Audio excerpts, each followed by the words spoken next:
गिबियावनो बड'लेण्ड थान्दैनि जानानै मानिजाथाव इउपिपिएलनि आफादगिरि प्रमद बर' सारखौ बरायग्रोनाय जाबाय। दा उदां सोंनाय फिन्नाय बे हाबाफारियाव जोंनि पर्टेलनि गेजेरजों सारनिसिम मोनसे सोंथि फैदों। उदालगुरिनि लक्ष्मी नार्जारी बिथाङाबो माखासे सोंथि दैखांदों। आथिखालाव IAY लेट्रेन IDS फोरनिफ्राय लानानै गिदिर फिसा गोबां स्किम आरो साख्रिनि मुङाव बिफानारि आरो दैदेनगिरिफ्रा गाव गावनि मुलाम्फानि लोगोसे पार्टिस सलायनायनि मुङाव कारापसन खालामो। नोंथाङा बे जाख्लनायखौ होबथानो मोनसे चेलेन्ज होदों। पारसेन्ट लायाबालानो खामानि मावब्ला बबे राहाजों नोंथाङा पार्टिखौ सलायगोन? गाहाय मन्त्रि नरेन्द्र मदिया कारापसन फ्रि हादर सलायनो थांखि लादोंब्लाबो जाफुंसार होनो हायाखिसै। बेनि सायाव नोंथांनि गुबै लामाया माबादि जागोन? जाय जाख्लनाय हादराव रोदा सुनानै दङ, अन्नानै बेनि सायाव रोखायै फोरमायगोन। गोजोन्थों। नवीन नार्जारी बिथांनिसिम आं साबायखर बावो। लक्ष्मी नार्जारी जों सरासनस्रा नोजोरजों नायोबा बेबायदिनो नुयो जे पार्टिखौ सालायनो थाखाय आफादखौ सालायनो थाखाय माने पार्सेन्ट लानांगौ मा लानांगौ बेखौ जोङो सरासनस्रा नोजोरजों नायोबा नुयो। नाथाय जेब्ला APJ आब्दुल कालामखौ आं लोगो हमनो थांदोंमोन, आंजों लोगोसे सानैसो दैदेनगिरि थांफादोंमोन आरो बिथांमोनखौ आब्दुल कालामा थोंजोङै सोंदोंमोन जे नोंथाङा मा मावो होननानै। अब्ला बियो बुंदोंमोन आङो MP। बिथाङा बुंदों जे MP जों लोगोसे नोंथाङा मा मावो? अब्ला बिथाङा कनफिउज जादोंमोन। आं बुंदोंमोन जे बिथाङा MP जों लोगोसे आरो माखासे ससियेल वर्क खालामो होननानै। अब्ला बिथाङा सोंदों जे नोंनि आर्निं सर्सआ मा? बोरैहाय नोङो सालायो पार्टिनि वार्कारफोरखौ? अब्ला बिथाङा कनफिउज जादोंमोन। अब्ला आं बिथांखौ बुंदोंमोन जे बिथाङा माखासे फार्मिं दङ होननानै। दा आङो दिनै निमाहा बियो आब्दुल कालाम बिथांनियाव थैना बिथाङा सोरगोआरि जाबाय। नाथाय आं बै समाव बिथांनो बे खोथाखौ बुंदोंमोन। जाय सासे MP दं आंजों थांफादोंमोन, बिथाङा जास्ट बे सिटुएसनाव बिराद एम्बारेस जादोंमोन। आं बिथांखौ बासायना लाबोनो थाखायसो बेखौ बुंदोंमोन। बे जोंनि हारिनि नङा, गुबुन हारिनि। दा जियानो जा, आं बे खोथाखौ बेनि थाखायनो दाजाबदेरदों कि जोंनियाव बे सोंलुआ फैयो पार्टि खालामग्राफ्रा बोरै सोलियो। पार्टिया जोंनि थाखाय ब्रेड एन्ड बाटार नङा, बियो ससियेल वर्कसो। आं पार्टि खालामनायजों लोगोसे आं थांनानै थानो थाखाय, आं जानो थाखाय आंहा सेपारेट जि आबाद जा बिजनेस जा जि जा बेखौ आं खालामनानै लानांगोन। जेब्ला सासे मानसिया इनकाम सर्स गैयालासे पार्टि खालामनो फैयो, ससियेल वर्क खालामनो फैयो, अब्ला बियो जाख्लयो। दा ओंखायनो जोंनि साफ्रोमबो वार्कारफोरखौ UPPLनि गाव आथिङाव गसंनो हानायनि फर्मुलाखौ जोङो होगोन। जे बिथांमोना बबेबा आयुवानि न' जब कार्डनि पार्सेन्ट लायाजासे पार्टियावबो थागोन आरो गावबो थांनानै थानायनि राहा लामाखौ मोनगोन। दा बेनि थाखाय जोंबो पार्टिनि वार्कारब्लाबो, पार्टिनि बिबानगिरिब्लाबो जोंबो साफा साफा साधारन मानसिसो।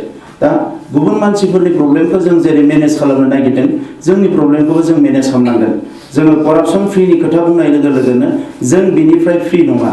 जे मालायफोरखौसो जों करापसननिफ्राय गोजानाव दोननो सानदों, जों करापसन खालामगोन बिदि नङा, जोंबो बिनिनो पार्ट। दा ओंखायनो पार्टिनि वार्कारफ्रा गुबुन गुबुन सेक्टराव खामानि मावनानै गावसोरनि आर्निं सर्सखौ बानायनानै लानांगोन।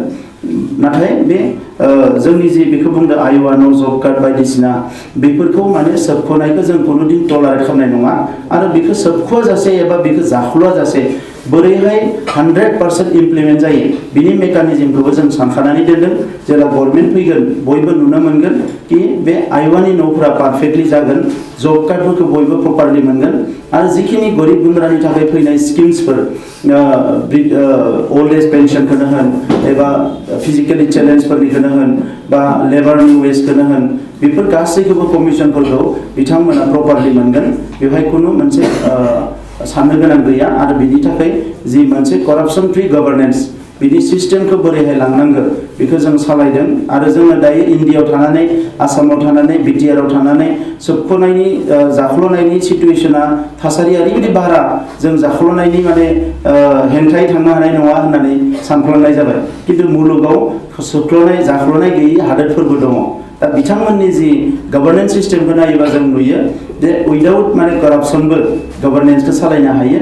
बेबायदि माखासे लामा दङ आरो जोङो बेखौ मोगथाङाव महर होगोन। Thank you.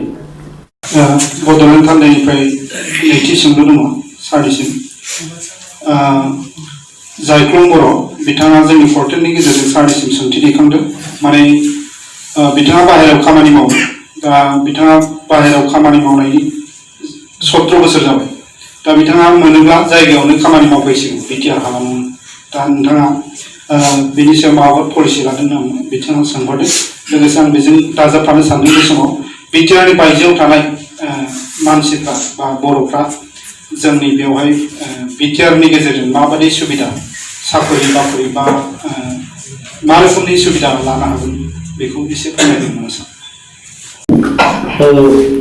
बिटिआरनि बाहेरनि थाखाय बड'फानि मुङाव जोंनि राव थुनलाइ हारिमु रैखाथि आरो जौगाहोनो थाखाय जोङो मोनसे फसंथान मोननो हादों आरो बे फसंथाननि गेजेरजोंनो जोंनि जेंनाफोरखौ जोङो सुस्रांनो हागोन बेजों लोगोसे बिसेसकै जितु एमप्लयमेन्टनि खोथा बुंदों दा बेवहाय आङो बेखौनो बुंनो सानो जोंहा बाहेराव जानो हागौ 25,000सो सुबुङा दङ हाइस बेंगलरावनो बर' मानसिफ्रा दंहैयो खामानि मावनानै दा बे जेला जोङो सरकार सामलायगोन अब्ला जोङो केटेगरिकेलि जोङो एमप्लयमेन्ट पलिसिखौ जों लागोन जायफोरा माने खम फरायनानै ड्रप आउट जानाय बिसोरनि थाखाय बिसोरनि केटेगरियाव मा सार्भिसेस बिथांमोना मा खामानि बिथांमोना मावनो हायो बेखौ जोङो थिग खालामगोन जायफोरा आन्डार ग्रेजुएट बिसोरनि थाखाय जुदा जोङो पलिसिखौ जोङो लागोन आरो जायफोरा माने पोस्ट ग्रेजुएट बा हायार एजुकेशन लानाय टेक्निकल एजुकेशन लानाय मेनेजमेंट एजुकेशन लानाय